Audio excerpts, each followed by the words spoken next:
Bonjour à tous et bienvenue sur Cascade de France. Aujourd'hui dans ce tuto, je vais vous expliquer comment on compose une photo de cascade, mais ça marchera aussi pour la photo de paysage.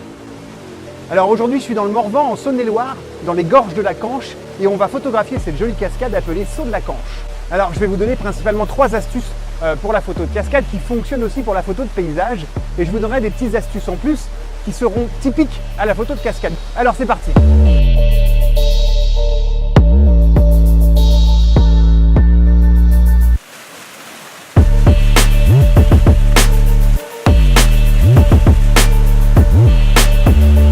Bon, déjà quand on arrive sur le site, moi ce que j'aime bien faire c'est faire le tour.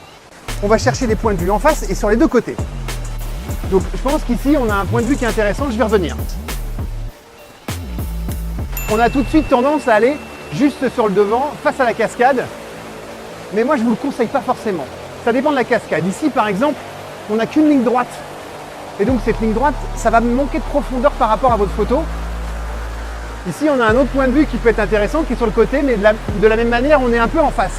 Donc je pense que le meilleur point de vue, c'est le premier qu'on a vu, sur les côtés droits de la cascade. Donc je vais aller chercher mon appareil et je vais vous expliquer tout ça.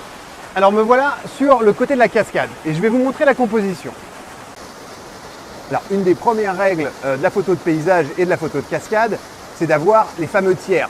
Comment ça se définit? Ici, moi j'ai déjà mis la règle en fait, c'est-à-dire que directement sur l'appareil et probablement sur le vôtre aussi, vous pouvez le faire. On a un tiers, une ligne ici qui est dans le premier tiers, une deuxième ligne. Donc on a 1, 2, 3 tiers. Et pareil en vertical. Ici un tiers, ici un autre tiers, 1, 2, 3 tiers. Donc la règle des tiers, c'est quoi? C'est d'avoir les bonnes proportions dans des tiers. Alors qu'est-ce que ça veut dire? Ça veut dire qu'ici on a la cascade qui coule de la diagonale. Là elle est un peu centrée, mais on arrive sur un premier tiers. Et on a des bonnes formes ici. Vous avez ce gros rocher qui prend 1, 2, 3 carrés. Ça fait donc un tiers. Ici, on a 1, 2, 3 de vert, donc c'est aussi un joli tiers. Et donc l'ensemble se tient bien avec ici un tout petit peu de mousse qui va permettre de donner un peu de contraste. Donc voilà, globalement la règle des tiers, c'est une règle indispensable pour la photo de paysage et aussi pour la photo de cascade. Donc pensez-y, activez cette fonction sur votre appareil si c'est possible, ça vous facilitera vos prises de vue. La deuxième règle qui est valable principalement dans toutes les photos, que ce soit du paysage, de la cascade ou même de la photo de sport ou de la photo animalière, c'est de ne jamais centrer son sujet. Alors en photo de cascade, c'est pas difficile parce qu'on connaît son sujet, c'est la cascade. Et donc on va faire en sorte de ne jamais la centrer. Je vais vous montrer ce que ça donne si je la centre. Voilà, là elle est vraiment centrée. On se retrouve, alors c'est plutôt joli, hein, on a bien la cascade qui coule ici, mais ici c'est un peu sombre. Ici on n'a pas forcément d'informations, mais ce n'est pas des informations dont on a besoin. Parce que pour de la photo de cascade, et ça c'est une petite astuce supplémentaire, on veut avoir le début et la fin de la cascade. Le début et la fin, toujours. Si vous coupez la cascade, il faut qu'on raconte une histoire avec. Et on ne sait pas trop où est-ce qu'elle commence ou où est-ce qu'elle s'arrête. Si je respecte la règle des tiers et que je ne centre pas mon sujet, puisque les deux vont ensemble, je vais tourner. Voilà. Et ici, j'ai un rocher où il y a beaucoup plus d'informations. On a le début, on a la fin ici, et on a ce côté un peu verdure qui nous prouve bien qu'on est dans un contexte. Parce que le contexte, c'est très important. Ici, on est sous la forêt. Et donc, il faut montrer qu'on est sous la forêt. Donc voilà pour la deuxième astuce. Et la troisième astuce, qui est aussi très importante pour la photo de paysage, c'est d'avoir un premier plan. On veut de la profondeur. Ici, je suis avec un grand angle, un 17-40, donc je vois très large. Et pour ça, il faut donner une notion de profondeur. Ici, dans cette photo, c'est ce rocher ici qui va me donner la profondeur. C'est ce rocher qui va faire en sorte qu'on voit bien l'espace entre où je suis et où est la cascade pour créer encore une fois le contexte. Ça, c'est la troisième règle. Votre premier plan, c'est indispensable. Donc voilà, maintenant qu'on a ces 3 règles qui sont faites, on va avoir la règle des tiers pour les proportions, les couleurs et les contrastes. Le fait qu'on connaisse son sujet qui est la cascade, qui n'est pas centrée, qui s'applique avec la règle des tiers. Et que troisièmement, on a un premier plan pour faire de la bonne profondeur. Vous avez les 3 règles indispensables à la photo de paysage qui s'appliquent exactement à la photo de cascade. Alors j'ai déjà fait une vidéo sur comment réaliser une pose longue avec un réflexe.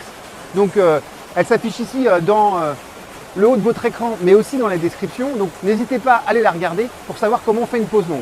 Je me suis mis à 400 ISO parce qu'il n'y a pas beaucoup de lumière, il y a des nuages. Et j'aime plutôt les nuages, ça aussi c'est une bonne astuce. Quand il y a des nuages, ça filtre et on a une lumière qui est diffuse partout. Et ça donne un rendu qui est bien meilleur sur la photo de cascade. Donc ça, c'est une astuce supplémentaire. Je suis donc avec un 17-40 sur mon 5 DSR. J'ai un filtre gris ND6, c'est un filtre lit que je vous conseille, c'est le Little Stopper. Et face à ça, je me suis mis à F14 pour avoir une grande profondeur de champ. 8 secondes. J'ai plus qu'à faire ma mise au point et j'envoie.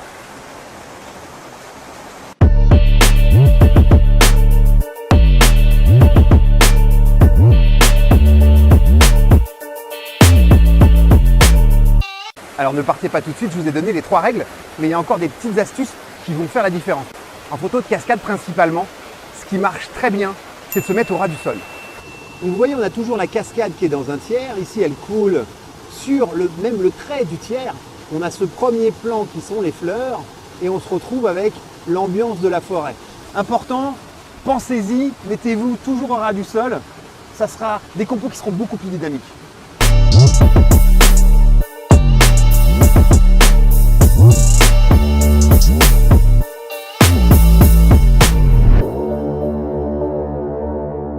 Dernière astuce super importante quand vous faites de la photo de paysage et aussi de la photo de cascade.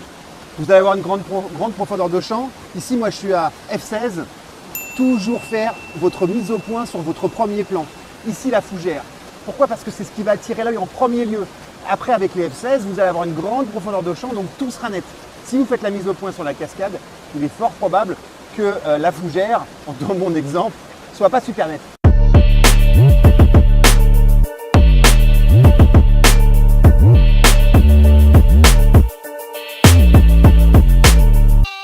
La dernière astuce, qui va peut-être vous faire sourire, c'est quand on fait de la photo de cascade, faut se tremper les pieds.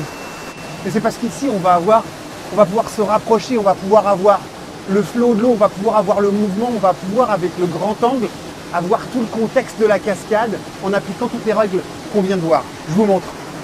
Regardez ça. Ça, moi, j'adore. Ici, la cascade qui est dans un tiers. Un autre tiers où on va avoir l'effet blanc et mousseux de la pose longue.